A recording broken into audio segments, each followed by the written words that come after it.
Synopsis of the Books of the Bible. Numbers. By J.N. Darby.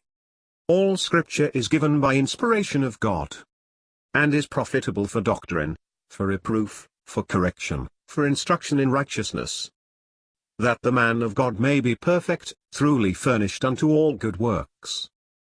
2 Timothy 3 verses 16 and 17. Synopsis of the Books of the Bible. By John Nelson Darby. Numbers chapters 34 to 36. God's care over his people.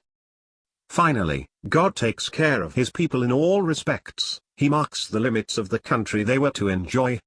He settles the taking possession, the portion of his servants, the Levites, who were not to have any inheritance. The 6 cities of refuge, and Israel's present and future. 6 of their cities were to be refuges for those who had unintentionally committed murder, a precious type of God's dealings with Israel, who, in their ignorance, killed the Christ. In this sense, God judges them to be innocent. They are guilty of blood which they could not bear, but guilty in their ignorance, like Saul himself, who is a striking figure, as one born out of due time.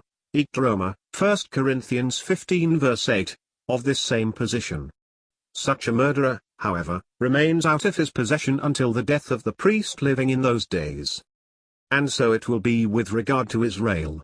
As long as Christ retains his actual priesthood above, Israel will remain out of their possession, but under the safekeeping of God.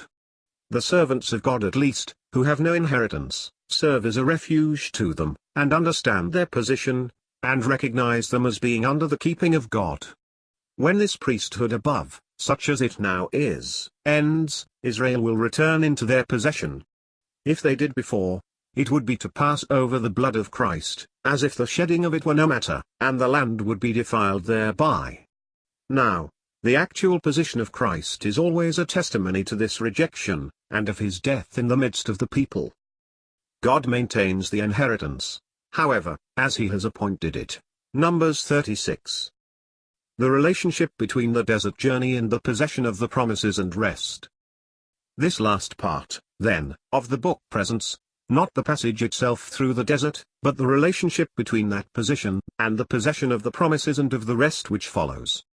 It is in the plains of Moab that Moses bore testimony, and a true testimony, to the perverseness of the people, but where God justified them, showing his counsels of grace, in taking their side against the enemy, without even their knowledge, and pursued all the designs of his grace and of his determinate purpose for the complete establishment of his people in the land he had promised them.